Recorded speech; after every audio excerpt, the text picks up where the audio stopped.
वो वहाँ पुलिस के रूप में गया था, तुम दोस्त के रूप में एक दुश्मन हो। वो मेहमान के रूप में मेरे घर में घुसा। ऐसे जुमले हम अपने डे टू डे लाइफ यानी रोज़मर्रा ज़िंदगी में ज़रूर बोलते या सुनते हैं।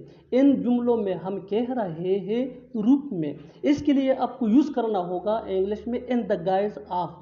आइए कंप्लीट स्ट्रक्चर देखते हैं। Sentence plus in the guise of plus noun. अच्छी तरह समझने के लिए कुछ मिसालें देखते हैं। वो वहाँ पुलिस के रूप में गया था। He went there in the guise of a police. He went there in the guise of a police.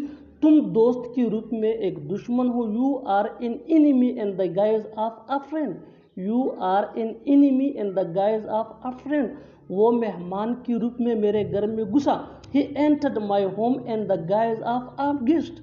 He entered my home in the guise of a guest. बिल्कुल हम स्ट्रक्चर को स्टेप बाय स्टेप फॉलो कर रहे हैं। आप भी इस structure की मदद से सीख सकते हैं, बना सकते हैं। इससे बहुत सी जुमले अंग्रेजी जुबान में आसानी से that can be really helpful. अच्छी तरह समझने के लिए एक और मिसाल देखते हैं। One more example for better understanding. वो यहाँ डॉक्टर के रूप में आया था।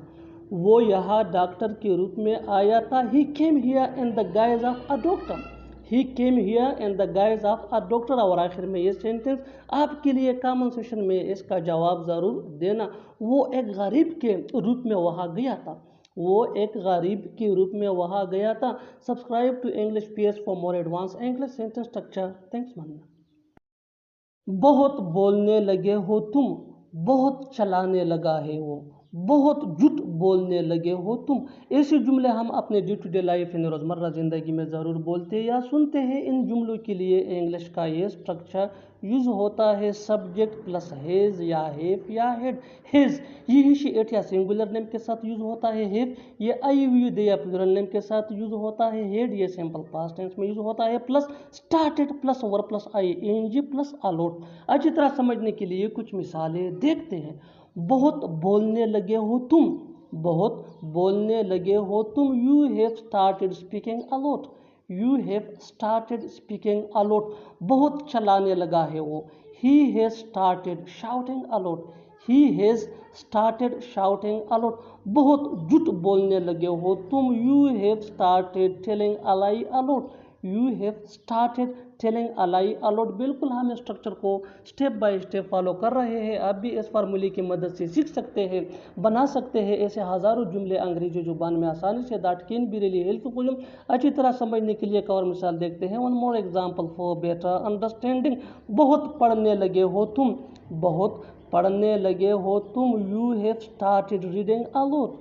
You have started reading a lot. और आखिर में ये सेंटेंस आपके लिए कॉमन सेशन में इसका जवाब ज़रूर देना। बहुत रोने लगी है वो। बहुत रोने लगी है वो। Subscribe to English PS for more advance English sentence structure.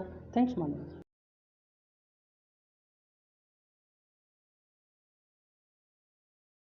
मैं अपनी गलतियों पर शर्मिंदा हूँ। वो अपने बर्ताव पर शर्मिंदा था।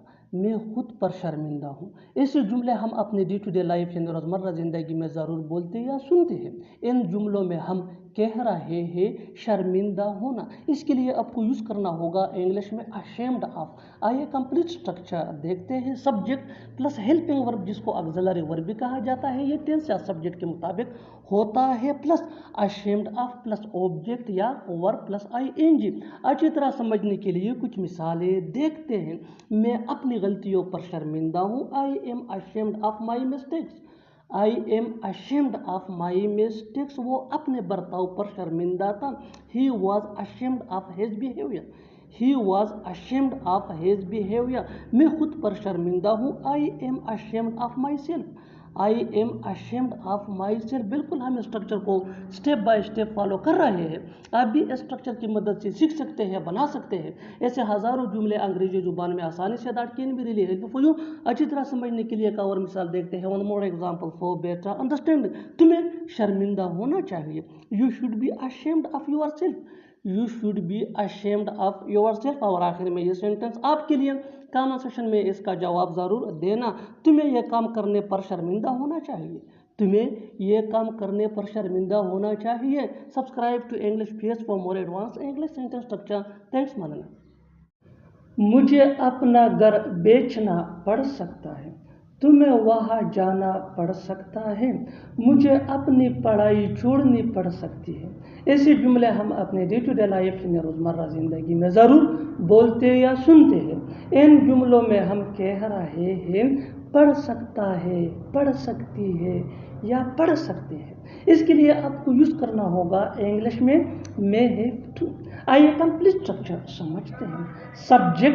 सब्जेक्ट के बाद यूज़ करना होगा आपको मे हैव टू के बाद V1 यानी फर्स्ट फॉर्म ऑफ वर्ब, जिसको बेस फॉर्म ऑफ वर्ब भी कहा जाता है।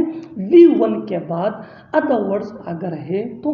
अच्छी तरह समझने के लिए कुछ मिसालें देखते हैं। मुझे अपना घर बेचना पड़ सकता है। I may have to sell my house. I may have to sell my house. I ये सब्जेक्ट है। मे हैव टू मीन पढ़ सकता है, सेल मीन बेचना।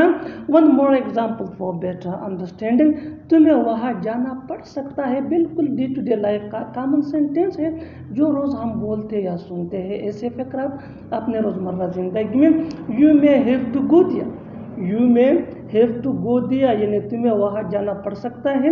You may have to go there. Next example for better understanding, मुझे अपनी पढ़ाई छोड़नी पड़ सकती है। I may have to leave my study. I may have to leave my study. बिल्कुल हम स्ट्रक्चर को स्टेप बाय स्टेप फॉलो कर रहे हैं। आप भी स्ट्रक्चर की मदद से सीख सकते हैं, बना सकते हैं। ऐसे बहुत से जुमले अंग्रेजी जुबान में आसानी से that can be really helpful for you, it can take you from basic to advance level. Keep this point in your mind that जितना ज़्यादा प्रैक्टिस करोगे उतना ही जल्दी इंग्लिश सीख जाओगे।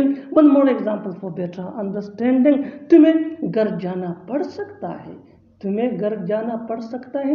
You may have to go home, you may have to go home.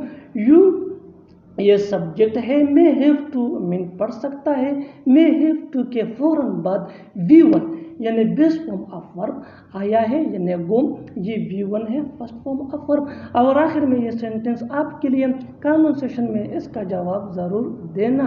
तुम्हें cricket खेलना पड़ सकता है, तुम्हें क्रिकेट खेलना पड़ सकता है। Subscribe to English PS for more advance English sentence structure. बताओ तुम कौन हो, बताओ वो किसी हैं, बताओ तुम कहाँ थे। ऐसे जुमले हम अपने डे टू डे लाइफ यानी रोज़मर्रा ज़िंदगी में ज़रूर बोलते या सुनते हैं। इन जुमलों में हम कह रहे हैं बताओ, इसके लिए आपको यूज़ करना होगा इंग्लिश में टेल मी। आइए कंप्लीट स्ट्रक्चर समझते हैं। Tell me plus sentence. Sentence ये टेंस या सिचुएशन के हिसाब से चेंज होता रहेगा। टेल मी ये वही का वही रहेगा, विच मीन बताओ। अच्छी तरह समझने के लिए कुछ मिसालें देखते हैं। बताओ तुम कौन हो। Tell me who you are, tell me who you are. बताओ वो कैसी है। Tell me how she is. बताओ तुम कहाँ थे। Tell me where you were, tell me where you were. बिल्कुल हम स्ट्रक्चर को स्टेप बाय स्टेप फॉलो कर रहे हैं। आप भी इस स्ट्रक्चर की मदद से सीख सकते हैं, बना सकते हैं। ऐसे बहुत से जुमले अंग्रेजी जुबान में आसानी से that can be really helpful for you. अच्छी तरह समझने के लिए एक और मिसाल देखते हैं। One more example for better understanding, बताओ वो कब आएगा। Tell me when he will come, tell me when he will come. और आखिर में ये सेंटेंस आपके लिए कमेंट सेक्शन में इसका जवाब ज़रूर देना। बताओ वो क्या कर सकता है, बताओ वो क्या कर सकता है। Subscribe to English PS for more advance English sentence structure.